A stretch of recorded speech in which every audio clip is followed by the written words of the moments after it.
திரு அமரர் கல்கி அவர்களின் சோலைமலை இளவரசி.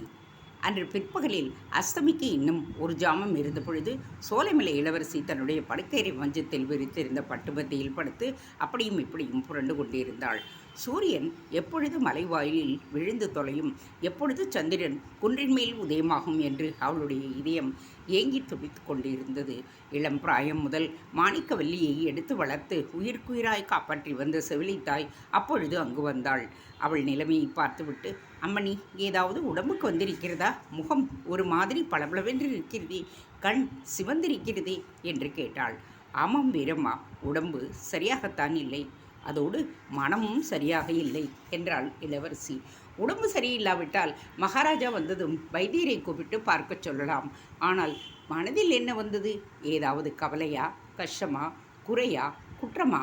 மகாராஜா அப்படியெல்லாம் உனக்கு ஒரு குறையும் வைக்கவில்லையே. கண்ணுக்கு கண்ணாக வைத்துத்தானே உன்னை காப்பாற்றி வருகின்றார் என்று வீரம்மா கேட்டாள். அப்பா எனக்கு ஒரு குறையும் வைக்கவில்லை. என்னை பற்றி அது கவலை ஒன்றும் இல்லை. சற்று முன்னால் மாரணேந்தல் சண்டையை பற்றி ஞாபகம் வந்தது, அதனால்தான் வருத்தமாய் இருக்கிறது என்றாள் இளவரசி. லட்சணம்தான் போ. மாரணேந்தல் சண்டைக்கும் உனக்கும் என்ன வந்தது? அதை பற்றி நீ ஏன் வருத்தப்பட வேண்டும் என்று கேட்டாள் வீரம்மா. ஏனென்று நீயே கேட்கிறாயே. மாரணேந்தல் மகாராஜா குடும்பத்தை பற்றி நீதானே வருத்தப்பட்டாய். மாரணேந்தல் கோட்டையை நம்முடைய வீரர்களும் வெள்ளைக்காரர்களும் சேர்ந்து முற்றுகை போட்டிருக்கிறார்களாமே.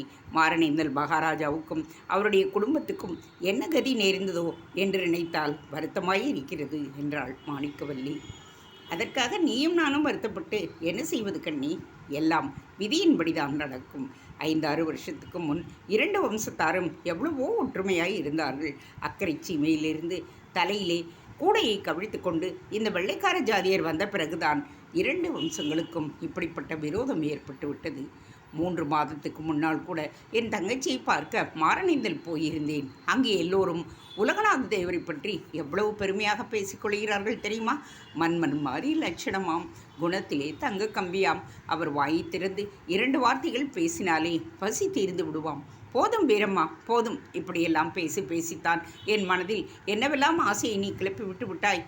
அதற்கென்ன செய்யலாம் கண்ணே? உலகமெல்லாம் தேடினாலும் உலகநாத தேவரை போல் மாப்பிள்ளை கிடைப்பது சிரமம். அப்படிப்பட்டவருக்கு வாழ்க்கைப்பட நீ கொடுத்து வைக்கவில்லை. 2 ராஜ்யங்களுக்கும் ராணியாகும் பாக்கியம் உனக்கும் கிட்டவில்லை. வெள்ளம் தலைக்கு மேல் போய்விட்டது. நான் சொன்னதையெல்லாம் அடியோடு மறந்துவிடு. சொல்லுவதையெல்லாம் சொல்லிவிட்டு மறந்து போய்விடு என்று சொன்னால் எப்படி மறக்க முடியும் வீரம்மா? அது போகட்டும். சண்டை சமாச்சாரம் ஏதாவது உனக்கு தெரியுமா? தெரிந்தால் சொல்லு என்று இளவரசி கேட்டாள். மாரணேந்தல் கோட்டை இன்று காலையே பிடிபட்டு விட்டது என்று சொல்லிக் கொள்ளுகிறார்கள்.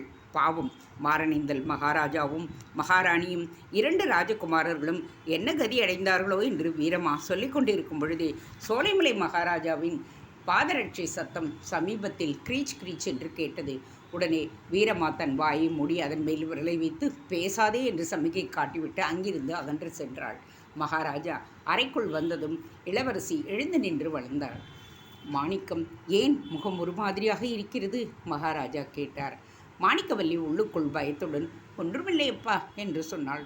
ஒன்றுமில்லை என்றால் முகம் ஏன் வாடி இருக்கிறது? வீரம்மா எங்கே? அவள் உன்னை சரியாக கவனித்துக் கொள்வதில்லை போல இருக்கிறது என்று கோபக்குரலில் மகாராஜா கூறினார். இல்லையப்பா, வீரம்மா எப்பொழுதும் என்னுடன் தானே இருக்கிறாள். சற்று முன் கூட இங்கே இருந்தாள். நீங்கள் வரும் சத்தம் கேட்ட பிறகுதான் சமையல் கட்டுக்கு சென்றாள். அப்பா, முன்பெல்லாம் நீங்கள் அடிக்கடி என்னை பார்க்க வருவீர்கள், என்னுடன் பேசி கொண்டிருப்பீர்கள், என் கதை வாசிக்கத் தொடங்கி சொல்ல கேட்பீர்கள், அங்கே இங்கே என்று அழைத்தும் போவீர்கள். இப்பொழுதெல்லாம் நீங்கள் என்னை பார்க்க வருவதே இல்லை. வந்தாலும் நின்றபடியே 2 வார்த்தைகளை பேசிவிட்டு போய்விடுகிறீர்கள். எனக்கு பொழுது போகிறதே இல்லை. அதனால்தான் உடம்பு ஒரு மாதிரியாக இருக்கிறது என்றாள் மாணிக்கவல்லி. ஆம் குழந்தாய், நீ சொல்வது மெய்தான். இப்பொழுது நான் எடுத்திருக்கும் காரியம் மட்டும் ஜெயத்துடன் முடியட்டும். அப்புறம் முன்போல் உன்னுடன் அடிக்கடி இங்கே வந்து பேசி கொண்டிருப்பேன். உனக்கு தகுந்த மாப்பிள்ளையை கூடி சீக்கிரம் நான் பார்த்தாக வேண்டும். இந்த சண்டை முடிந்தவுடனேயே அதுதான் எனக்கு காரியம் என்று மகாராஜா சொல்லிவிட்டு புன்னகை புரிந்தார். இளவரசி முகத்தை சுளித்து கொண்டு, அதற்கு அவசரம் ஒன்றுமில்லையப்பா. உங்களை விட்டு பிரிந்து எங்கேயாவது தொலைதூரத்துக்கு போவதற்கு எனக்கு மனமில்லை.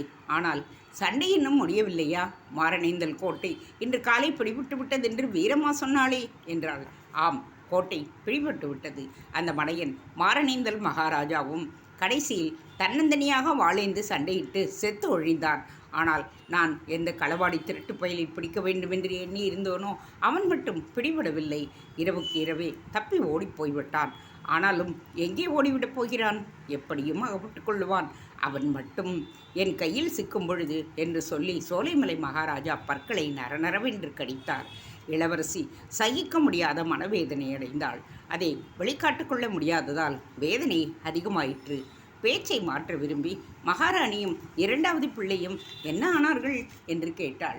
அவர்கள் இருவரையும் வெள்ளைக்காரந்தடியர்கள் கைப்பற்றி கொண்டார்கள். அவர்களை சென்னைப்பட்டினத்து கோட்டைக்கு பந்தோபஸ்துடன் அனுப்பி வைக்கப் போகிறார்களாம். இல்லாவிட்டால் அங்கிருந்து பெரியதுரை கோபித்துக் கொள்ளுவாராம். அவர்களை மட்டும் என்னிடம் ஒப்படைத்திருந்தால் இந்த திருட்டு பயல் உலகநாத தேவன் எங்கே போனான் என்பதை அவர்களின் வாய்மொழியாகவே கறந்திருப்பேன். இப்போதுதான் என்ன, அவன் நேற்றிரவு நம் கோட்டைக்கு அருகாமையில் வந்தவரைக்கும் தடயம் கிடைத்திருக்கிறது. நமது கோட்டையை சுற்றியுள்ள காடு மலைகளில்தான் அவன் ஒளிந்திருக்க வேண்டும். இன்று இரவு 200 ஆட்கள் 90 நாய்களுடன் அவனை வேட்டையாடப் போகின்றேன். அவன் எப்படி தப்புவான் என்று பார்க்கலாம். இவ்விதம் மகாராஜா சொல்லிவிட்டு ஹஹஹா என்று சிரித்தது பேய்களின் சிரிப்பை போல் பயங்கரமாக ஒலித்தது. மாணிக்கவல்லியின் உள்ளத்தை அரித்து கொண்டிருந்த வேதனை, கவலை இவற்றுடன் இப்பொழுது ஆவலும் பரபரப்பும் கூட சேர்த்து கொண்டன. மாரணேந்தல் இளவரசர் அகப்பட்டால் அவரை நீங்கள் என்ன செய்வீர்களப்பா என்று கேட்டாள். நல்ல கேள்வி கேட்டாய் மாணிக்கம். அதை பற்றித்தான் நானும் யோசித்து கொண்டிருக்கிறேன். யோசித்து ஒரு முடிவுக்கும் வந்துவிட்டேன்.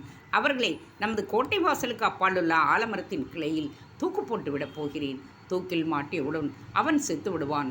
ஆனாலும் அவன் உடலை மரக்கிளையில் இருந்து இறக்கவே மாட்டேன்.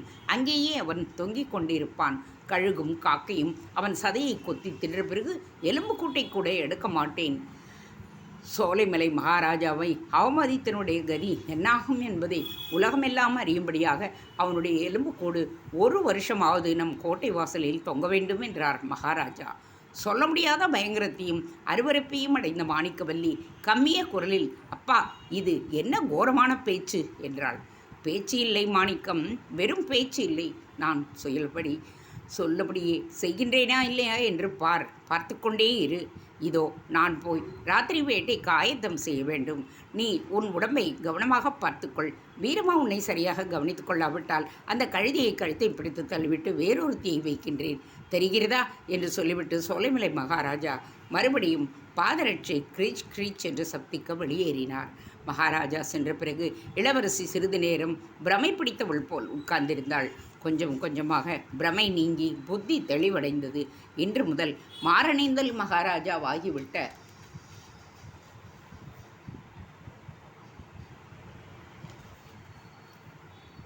உலகநாத தேவருக்கு நேர்ந்துள்ள பெரிய அபாயத்தில் இருந்து நினைக்க அவளை அதிலிருந்து எப்படியாவது தப்பித்து வைக்க வேண்டும் என்பதில் அவளுடைய உள்ளம் உறுதியாக அடைந்தது. அன்று காலையில் அவளுடைய உள்ளத்தில் உதித்திருந்த காதல் வெறி வளர்ந்து முதிர்ந்து விட்டது. யோசித்து பார்த்து உலகநாத தேவரை காப்பாற்ற ஒரே ஒரு வழிதான் உண்டு என்பதை அவள் உணர்ந்தாள். அவரை சில நாள் வரையில் கோட்டைக்குள்ளேயே இருக்கும்படி செய்தாக வேண்டும். தந்தையின் கோபம் சிறிது தணிந்த பிறகு அவருக்கு தன்னிடம் உள்ள அன்பை பயன்படுத்தி அவருடைய பழிவாங்கும் உத்தேசத்தை கைவிடச் செய்ய வேண்டும். இந்த வழியை தவிர வேறு வழி கிடையாது என்று அவள் உறுதி செய்து கொண்டாள். பிறகு முன்னைவிட அதிக ஆவலுடன் இரவை அவள் எதிர்பார்த்து காத்திருந்தாள். கொஞ்சம் கொஞ்சமாக மாணிக்கவல்லியிடமிருந்து முன் அத்தியாயத்தில் கூறிய விவரங்களை எல்லாம் மகாராஜா உலகநாத தேவர் கேட்டு தெரிந்து கொண்ட பின் சிந்தனையில் ஆழ்ந்து சும்மா இருந்த பிறகு அவளை எரிட்டு பார்த்து, ஏன் உன் தந்தை என்னை பற்றி என்னதான் எண்ணி இருக்கிறார்? என் பேரில் இவ்வளவு வன்மம் வைத்திருக்கிறார் என்று தெரிந்தும் என்னை இங்கே இருக்க வேண்டும் என்று சொல்லுகிறாயா என்று கேட்டார். முக்கியமாக அதனால்தான் உங்களை இங்கேயே இருக்கச் சொல்லுகின்றேன். இந்த கோட்டையில் இருந்தால்தான் நீங்கள் உயிர் தப்பி பிழைக்கலாம் என்றாள் இளவரசி மாணிக்கவல்லி. எப்படியாவது உயிர் தப்பி பிழைத்தால் போதும் என்று ஆசைப்படுகிறவன் என்பதாக என்னை நீ நினைக்கின்றாயா? மறவர் குலத்தில் இதற்கு முன் எத்தனையோ வீராதி வீரர்கள் இருந்திருக்கின்றார்கள். மதுரை சிம்மாதனத்தில் அமர்ந்து குமரிமுனை முதல் இமயமலை வரை வீரபாண்டிய மன்னர்கள் அரசு புரிந்து மறவர் குலத்துக்கு என்றும் அழியாத புகழையும் தந்திருக்கிறார்கள். அவர்களையெல்லாம் போன்ற மகாவீரன் என்பதாக என்னை நான் சொல்லிக்கொள்ளவில்லை. ஆயினும் உயிருக்கு பயந்து ஒளிந்து கொள்ளக்கூடிய அளவுக்கு கேவலமான கோழை அல்ல நான். வீர மறவர் குலத்துக்கும் புராதன மாரணேந்திர வம்சத்துக்கும் அப்படிப்பட்ட களங்கத்தை நான் உண்டாக்கக்கூடியவன் அல்ல. உலகநாத தேவர் மேலே பேசிக்கொண்டு போவதற்கு முன் சோலைமலை இளவரசி குறுக்கிட்டு, ஐயா, அதோ குன்றின் மேல் தெரியும் சந்திரன் சாட்சியாக சொல்லுகின்றேன். தங்களை உயிருக்கு பயந்தவர் என்றோ வீரமில்லாத கோழை என்றோ நான் ஒரு கணமும் நினைக்கவே இல்லை. எனக்கு உயிர் பிச்சை அளியுங்கள் என்றுதான் தங்களை வேண்டிக் கொள்கிறேன். தங்களுக்கு ஏதாவது அபயம் நேர்ந்தது என்றால் அதற்கு பிறகு என்னால் ஒரு நிமிடம் கூட உயிரை வைத்து கொண்டிருக்க முடியாது. அப்படி இன்றைக்கே நீங்கள் கட்டாயம் போகத்தான் வேண்டுமென்றால் என்னையும் தங்களுடன் அவசியம் அழைத்து கொண்டு போக வேண்டும். தங்களுக்கு ஆகிறது என்னவோ அது எனக்கும் ஆகட்டும் என்றாள். அப்பொழுது உலகநாத தேவருக்கு பூமி தம்முடைய காலின் கீழிருந்து நழுவி சென்று விட்டது போலவும் தாம் அந்தரத்தில் மிதப்பது போலவும் தோன்றியது. தம்முடைய காதில் விழுந்த வார்த்தைகள் தாம் உண்மையாகத்தான் கேட்டுகின்றோமா? அவற்றை சொல்வது இதோ தம் எதிரில் இருக்கும் திவ்ய சௌந்தரியவதியின் செவ்விதழ்கள் தானா என்ற சந்தேகத்தினால் அவருடைய தலை சுழன்றது. சிறிது நேரம் பொறுத்து, நீ சொன்னதை இன்னொரு தடவை சொல்லு, என் செவிகள் கேட்டதை என்னால் நம்ப முடியவில்லை என்றார் மாரணேந்தல் மன்னர். ஏன் நம்ப முடியவில்லை? நிஜம்தான், நம்ப முடியாதுதான். என் தகப்பனாரை பற்றி நானே அவ்வளவு சொன்ன பிறகும் அவருடைய மகளை நம்புங்கள் என்றால் எப்படி நம்ப முடியும்? என் வார்த்தையில் உங்களுக்கு நம்பிக்கை உண்டாகாதுதான். எந்த சமயத்தில் என்ன துரோகம் செய்து விடுவோனோ என்று சந்தேகப்படுவதும் இயல்புதான். அப்படியானால் உங்கள் இடுப்பில் செருகியிருக்கும் கத்தியை எடுத்து என் நெஞ்சில் செலுத்தி ஒரேடியாக என்னை கொன்று போட்டுவிட்டு போய்விடுங்கள். அதன் பிறகாவது உங்களுக்கு நம்பிக்கை பிறக்கும் அல்லவா? அது எனக்கு போதும். அடிக்கடி தேம்பிக்கொண்டே மேற்கொண்டவாறு பேசி வந்த மாணிக்கவல்லியை இடையில் தடுத்து நிறுத்த உலகநாத தேவரால் முடியவில்லை. அவளை பேச்சை நிறுத்திவிட்டு கண்ணீரை மறைப்பதற்கு வேறு பக்கம் பார்த்த பிறகுதான் அவரால் பேச முடிந்தது. இளவரசி, என்ன வார்த்தை பேசுகிறாய்? உன்னிடம் எனக்கு நம்பிக்கை இல்லை என்று நான் சொல்லவில்லையே. நீ கூறிய விஷயம் அவ்வளவு அதிசயமாக இருந்தபடியால் என்னுடைய காதையே என்னால் நம்ப முடியவில்லை என்று தானே சொன்னேன். என் கண்ணை இதோ பார் என்று கூறிய வண்ணம் பூஜைக்குரிய புஷ்பத்தை ஒரு பக்தன் பூச்செடியிலிருந்து எவ்வளவு மென்மையாக தொட்டு பறிப்பானோ அவ்வளவு மென்மையாக உலகநாத தேவர் இளவரசியின் மோவாயை பற்றி அவள் முகத்தை தம் பக்கம் திருப்பினார். இன்னொரு தடவை சொல். உன்னை பெற்று வளர்த்து எவ்வளவோ அருமையாக காப்பாற்றி வரும் தகப்பனாரையும் இந்த பெரிய அரண்மனையையும் இதிலுள்ள சகல சம்பத்துக்களையும் சுகபோகங்களையும் விட்டுவிட்டு இன்று காலையில்தான் முதலாக பார்த்த ஒரு அனாதையோடு புறப்பட்டு வருகிறேன் என்றா சொல்லுகிறாய் என்றார். ஆம், அப்படித்தான் சொல்லுகிறேன். ஒருவேளை எனக்கு பைத்தியம்தான் பிடித்து விட்டதோ என்னவோ. இன்று காலையில்தான் உங்களை முதலாக பார்த்திருந்தாலும் எத்தனையோ காலமாக உங்களை பார்த்தது பேசு பழகியது போல் இருக்கின்றது. உங்களை விட்டு ஒரு நிமிடமும் என்னால் பிரிந்திருக்க முடியாது என்று தோன்றுகிறது. உங்களுக்கு வேண்டியவர்கள் எல்லோரும் எனக்கும் வேண்டியவர்கள், உங்களுக்கு விரோதிகள் எல்லோரும் எனக்கும் விரோதிகள் என்பதாகவும் தோன்றுகின்றது. இன்று சாயங்காலத்திலிருந்து என்னுடைய தகப்பனார் மேலேயே எனக்கு கோபமாய் இருக்கிறது. இளவரசி, வேண்டாம். இந்த மாதிரி தெய்வீகமான அன்பை பெறுவதற்கு நான் எந்த விதத்திலும் தகுதி உடையவன் அல்ல. எவ்வளவோ கஷ்டப்பட வேண்டியவர்தான் நான். துன்பமும் துயரமும் அனுபவிப்பதற்காகவே பிறந்திருக்கும் துரதிர்ஷ்டசாலி. கட்ட துணி இல்லாத ஆண்டி பரதேசியை பார்த்து உனக்கு சாம்ராஜ்ய பட்டாபிஷேகம் செய்து வைக்கிறேன் என்று சொன்னால் அது தகுதியாயிருக்குமா? கடவுளுக்குத்தான் பொறுக்குமா? கடவுளுக்கு பொறுக்காது என்று ஏன் சொல்லுகிறீர்கள்? ஆண்டவனுடைய சித்தம் நம் இருவரையும் ஒன்று சேர்க்க வேண்டும் என்று இருந்திராவிட்டால் இந்த மாதிரி எல்லாம் நடந்திருக்குமா? உங்களுக்கு என் எதிரியின் கோட்டைக்குள்ளே ஒளிந்து கொள்ள வேண்டும் என்று ஏன் தோன்றுகிறது? நான் எதற்காக இரவெல்லாம் தூக்கம் பிடிக்காமல் புரண்டு கொண்டிருந்துவிட்டு அதிகாலை நேரத்தில் தோட்டத்தில் பூ பறிப்பதற்காக வருகின்றேன்? சோலைமலை முருகனுடைய சித்தத்தினால்தானே இப்படியெல்லாம் நடந்திருக்க வேண்டும். ஆண்டவனுடைய சித்தத்துக்கு விரோதமாக தாங்கள் பேசுகிறீர்கள். இளவரசி, நீ என்னதான் சொன்னாலும் சரி, எப்படித்தான் வாதாடினாலும் சரி, பயங்கரமான அபாயங்கள் நிறைந்த மகா சமுத்திரத்தில் குதிக்கப் போகும் நான் கள்ளம் கபடமற்ற ஒரு பெண்ணையும் என்னோடு இழுத்து கொண்டு குதிக்க மாட்டேன். அத்தகைய கல் நெஞ்சமுடைய கிராதகன் அல்ல நான். அப்படியானால் நான் சொல்வதை கேளுங்கள். இங்கேயே இன்னும் சில நாள் தங்கி இருங்கள். உங்களுக்கும் அபாயம் ஏற்படாது, எனக்கும் கஷ்டமில்லை. அது எப்படி மாணிக்கவல்லி? உன் தகப்பனார் என்னை அவ்வளவு கொடுமையாக தண்டிக்க எண்ணி இருக்கும் இந்த நேரத்தில் இரவு கோட்டைக்குள்ளேயே நான் தங்கியிருப்பது எப்படி பத்திரமாகும்? இங்கே இருப்பதற்கு எனக்கு ரொம்பவும் அபாயம் என்பது உனக்கேன் தெரியவில்லை? இதை கேட்ட மாணிக்கவல்லி உலகநாத தேவரை கம்பீரமாக ஏறிட்டு பார்த்துவிட்டு, ஐயா, என் தகப்பனார் மிகவும் பொல்லாதவர்தான், மூர்க்க குணம் உள்ளவர்தான். உங்களிடம் அளவில்லாத கோபம் கொண்டிருப்பதும் உண்மைதான். ஆனாலும் அவருக்கு என்னிடம் மிக்க அன்பு உண்டு. அவருடைய ஏக புதல்வி நான். தாயில்லா பெண். என்னை அவருடைய கண்ணுக்குள் இருக்கும் மணி என்று கருதி காப்பாற்றி வருகின்றார். அவர் கோபவெறியில் இருக்கும் பொழுது அவருடன் பேசுவதில் பிரயோஜனம் ஒன்றுமில்லை. ஆனால் கொஞ்சம் சாந்தம் அடைந்திருக்கும் சமயம் பார்த்து பேசி அவருடைய மனதை மாற்றிவிடலாம் என்கின்ற நம்பிக்கை எனக்கு இருக்கிறது. இத்தனை காலமும் நான் கேட்டதை அவர் இல்லை என்று சொன்னதே இல்லை. உங்கள் விஷயத்திலும் அவர் மனதை மாற்ற என்னால் முடியும், நிச்சயமாக முடியும் என்கின்ற தைரியம் எனக்கு இருக்கிறது. நீங்கள் மட்டும் அதற்கு உதவி செய்ய வேண்டும். நான் சொல்கின்ற வரையில் இங்கேயே இருக்க வேண்டும். நீ சொல்லுகிறபடி இங்கே இருப்பதற்கு நான் இஷ்டப்பட்டாலும் அது எப்படி சாத்தியம்? இந்த அரண்மனை தோட்டத்தில் நான் ஒருவர் கண்ணிலும் படாமல் காலம் கழிக்க முடியுமா? தோட்டக்காரர்கள் வேலைக்காரர்கள் வரமாட்டார்களா? வேலைக்கு வேலை நீ எனக்கு சாப்பாடு கொண்டு வந்து போட்டு கொண்டிருக்க முடியுமா? திடீரென்று ஒரு நாள் உன் தகப்பனார் இங்கே வந்து என்னை பார்த்து விட்டால், அல்லது நீயும் நானும் பேசி கொண்டிருப்பதை கவனித்து விட்டால் எவ்வளவு விபரீதமாக முடியும்? இளவரசி, கொஞ்சம் யோசித்துப்பார். உனக்கு கஷ்டத்தை உண்டாக்கி கொண்டு என்னையும் வீணாக ஆபத்துக்கு உள்ளாக்காதே என்று அவர் சொல்லி முடித்த பொழுது இளவரசி குறுக்கிட்டு பேசினாள். எல்லாவற்றையும் மிக நன்றாக யோசித்து விட்டுத்தான் நான் சொல்கிறேன். தங்களுடைய பத்திரத்தை பற்றி தாங்கள் கவலைப்பட வேண்டாம். இந்த பெரிய அரண்மனைக்கு பின் சின்ன நாச்சியார் அரண்மனை என்று ஒரு கட்டிடம் இருக்கின்றது. அது வெகு காலமாக பூட்டித்தான் கிடக்கின்றது. எங்கள் வம்சத்தில் 100 வருஷத்துக்கு முன்னால் அரசாண்ட மகாராஜா என் பாட்டனாருக்கு பாட்டனார் தம்முடைய சின்ன ராணியின் பேரில் ஏதோ சந்தேகப்பட்டு அந்த அரண்மனையில் அவளை தனியாக பூட்டி வைத்திருந்தாராம். அதன் பின் அங்கு யாரும் வசித்தது கிடையாது. அந்த அரண்மனையின் சாவி என்னிடம் உள்ளது. தாங்கள் அங்கே பத்திரமாக இருக்கலாம். அப்பா கோட்டையில் இல்லாத நாட்களில் இருட்டிய பிறகு என்னுடைய செவிலித்தாய் வீரம்மா எனக்காக உயிரையும் கொடுக்கக்கூடிய அவள், உங்களிடம் அவளுக்கு ரொம்பவும் மரியாதையும் உண்டு. உங்களை பற்றி இந்திரன் சந்திரன் என்றெல்லாம் என்னிடம் புகழ்ந்து பேசுகிறாள். அவள் மூலமாக தங்களுக்கு சாப்பாடு அனுப்பி வைக்கிறேன். அந்த ஏற்பாட்டை எல்லாம் என்னிடம் விட்டு விடுங்கள். நான் சொல்லுகின்றபடி கொஞ்ச காலம் இங்கே இருப்பதாக மட்டும் தாங்கள் ஒப்புக்கொள்ளுங்கள். அவள் இப்படி சொல்லிக் கொண்டிருந்த பொழுது கோட்டை மதிலுக்கு அப்பால் வேட்டை நாய்கள் உருமுகிற சத்தம் கேட்டது.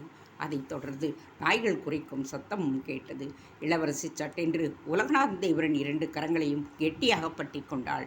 அவளுடைய உடலெல்லாம் அப்பொழுது நடுங்கியதை அவர் உணர்ந்தார். அவளுடைய மார்பு படபடவென்று அடித்து கொண்ட சத்தம் கூட தேவரின் காதுகளில் லேசாக கேட்டது. அதோ நாய் குறைக்கின்றது. அந்த இடத்திற்கு சமீபமாகத்தான் தங்கள் கோட்டை மதிலை தாண்டி குதித்தீர்கள் என்று மாணிக்கவல்லி நடுக்கத்துடன் கேட்டதற்கு தேவர் ஆமாம் என்று கம்மிய குரலில் விடையளித்தார். வேட்டை நாய்கள் மேலும் குறைத்தன. அவற்றை யாரோ அதட்டி உசுப்பிய சத்தம் அவர்களுக்கு கேட்டது. மாணிக்கவல்லி முன்னைவிட கெட்டியாக உலகநாத தேவரின் கையை பிடித்து கொண்டு கண்ணூர் ததும்பிய கண்களால் அவரை பார்த்து, தங்களை ரொம்பவும் கெஞ்சி கேட்டுக்கொள்கிறேன். தங்களுடைய ஜென்ம விரோதியின் மகளாயிருந்தாலும் இன்றைக்கு ஒரு நாள் மட்டுமாவது என்னை நம்புங்கள். இன்றிரவு நீங்கள் வெளியே போக வேண்டாம் என்று கல்லும் கரையும் குரலில் அவனை கேட்டுக்கொண்டாள். ஏற்கனவே உள்ளம் கனிந்து ஊனும் உருகி போயிருந்த மாரணேந்தல் மகாராஜா மேற்படி வேண்டுகோளை கேட்டதும், இன்று ஒரு நாள் மட்டுமல்ல, இனி என்றைக்குமே உன்னுடைய விருப்பம்தான் எனக்கு கட்டளை. நீ என் ஜென்ம விரோதியின் மகள் அல்ல, அன்பினால் என்னை அடிமை கொண்ட அரசி. போகலாம் என்று நீ சொல்லுகிற வரையில் நான் இங்கிருந்து போகப் போவதில்லை என்றார். இதை கேட்ட மாணிக்கவல்லி உணர்ச்சியின் மிகுதினால் நினைவை இழந்து மாரணேந்தர் அரசன் மடியில் சாய்ந்தாள். தேங்க்ஸ் ஃபார் வாட்சிங். Please subscribe.